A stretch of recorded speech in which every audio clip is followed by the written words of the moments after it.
Hi friends, నేను మీ రవీంద్రాచారిని. మనం endowment grade 3 ఎగ్జామ్లో భాగంగా మరికొన్ని ప్రశ్నలు వాటికి సంబంధించిన సమాధానాలను తెలుసుకుందాం. మరి ఇందులో ఉన్నటువంటి మొదటి ప్రశ్న ఏదంటే స్థపతి అంటే ఎవరు అని. స్థపతి అంటే ఎవరు అని ఇందులో ఆప్షన్స్ ఉన్నాయి. ఆప్షన్ 1 వాస్తు పురుషుడు, ఆప్షన్ 2 ప్రధాన శిల్పి, ఆప్షన్ 3 శిల్ప గురువు, ఆప్షన్ 4 దేవాలయ నిర్మాత అనుంది. మరి దీనికి సరైన సమాధానం ఏంటి? ప్రధాన శిల్పి అనేది సరైన సమాధానం అవుతుంది. సో స్థపతి అంటే ప్రధాన శిల్పి. నెక్స్ట్ తర్వాత ప్రశ్న ఏంటంటే దేవాలయ శిల్పశాస్త్రం ఏ శాస్త్రంతో ప్రభావితమైంది అని ఉంది. మరి ఇందులో కూడా కొన్ని ఆప్షన్స్ ఉన్నాయి. అవేంటంటే ఒకటి ఆగమ శాస్త్రం, రెండవది మంత్రశాస్త్రం, మూడవది నాట్యశాస్త్రం, నాలుగవది అర్థశాస్త్రం అని ఉంది. మరి దీనికి సరైన సమాధానం ఏంటి? ఆగమ శాస్త్రం అనేది సరైన సమాధానం. ఎందుకంటే దేవాలయ శిల్పశాస్త్రం ఆగమ శాస్త్రంతో ప్రభావితమైంది. రైట్. మరి తర్వాత ఉన్నటువంటి ప్రశ్న ఏంటంటే ఆంధ్రప్రదేశ్కు మరి ప్రత్యేక కళా సంప్రదాయం ఏది అని ఏంటి? ఆంధ్రప్రదేశ్కు చెందిన ప్రత్యేక శిల్ప కళా సంప్రదాయం ఏదని.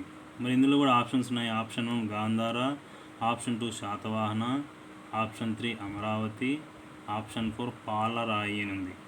మరి దీనికి సరైన సమాధానం ఏంటి? ఆప్షన్ 3 ఇది రైట్ ఆన్సర్. ఏంటి? అమరావతి.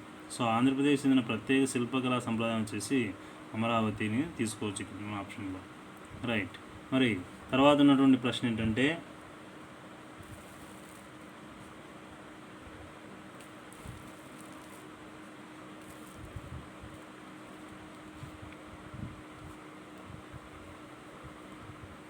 ఇక్కడ జతపరచండి అని ఉంది. జతపరచండి అని ఉంది. ఇక్కడ వచ్చేసి ఒకటోది స్థపతి, రెండోది సూత్రగ్రాహి, మూడోది తక్షకుడు ఉంది. ఇక్కడ ఏబిసి అని ఉంది. ఏ వచ్చేసి వడ్రంగి, బి వచ్చేసి పథక నిర్మాణ నిపుణుడు, సి వచ్చేసి ప్రధాన పర్యవేక్షకుడు ఉంది. మరి దీంట్లో మరి వీటికి మ్యాచ్ ద ఫాలోయింగ్లు ఇచ్చారు. మరి వీటికి సరైన సమాధానాలు ఏంటి అంటే మనం ఆల్రెడీ ఇందాక చెప్పుకున్నాం. స్థపతి అంటే ఎవరు? ప్రధాన పర్యవేక్షకుడు అని చెప్పుకున్నాము. సో మరి వీటిలో ఉన్నటువంటి ఆప్షన్ ఏవో మీరు కరెక్ట్గా గెస్ చేయండి, చూద్దాం. సో స్థపతి అంటే ప్రధాన పర్యవేక్షకుడు, ఒకటోది వచ్చేసి సి ఉండాలి. సూత్రగ్రాహి అంటే పథక నిర్మాణ నిపుణుడు, సో సిబి ఉండాలి. సో తక్షకుడు అంటే వడ్రంగి అని వస్తుంది ఇక్కడ. సో దీనికి కరెక్ట్గా ఉన్నటువంటి ఆన్సర్ ఏంటంటే option 1 is right answer. Right. మరి తర్వాత ప్రశ్న చూద్దామా? మరి తర్వాత ఉన్నటువంటి ప్రశ్న ఏంటంటే నాట్యశాస్త్రాన్ని రచించినది ఎవరు అని ఉంది. మరి నాట్యశాస్త్రం అనేటువంటి గ్రంథాన్ని రచించినది ఎవరు అంటే ఎవరు?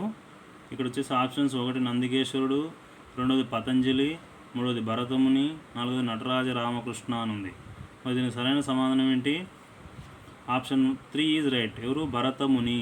భరతముని అనేటువంటి వారు ఈ యొక్క నాట్యశాస్త్రం అనేటువంటి గ్రంథాన్ని రచించారు. మరి ఇందులో తర్వాత ప్రశ్న ఉంటుంది. అదేంటంటే మరి దక్షిణ భారత నాట్య రీతి కానిది అని అడిగాడు. బాగా గమనించాలి. దక్షిణ భారత నాట్య రీతి కానిది ఏదని కింది వాళ్ళలో.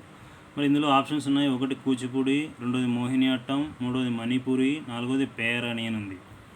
మరి ఇందులో మన దక్షిణ భారత నాట్య రీతి కానిది ఏదంటే ఆప్షన్ 3 ఈజ్ రైట్ ఆన్సర్. ఏది? మణిపూర్ అనేది కాదు. మరి కూచిపూడి అనేది మనకు తెలుసు, మన ఆంధ్రప్రదేశ్ సంబంధించింది. పేరణి అంటే తెలుసు, తెలంగాణకు సంబంధించింది. మోహిని అట్టం అంటే మనకు తెలుసు, ఎక్కడికి సంబంధించింది? ఇది కేరళ రాష్ట్రానికి సంబంధించింది. ఓకే ఫ్రెండ్స్, మరి ఈ విధంగా మనం మన ఎండోన్మెంట్కి సంబంధించినటువంటి కొన్ని ప్రశ్నలు మరి వాటికి సంబంధించిన సమాధానాలను తెలుసుకున్నాం. మరి మన వీడియో నచ్చితే లైక్ చేయండి, షేర్ చేయండి, సబ్స్క్రైబ్ చేసుకోండి. జై హింద్.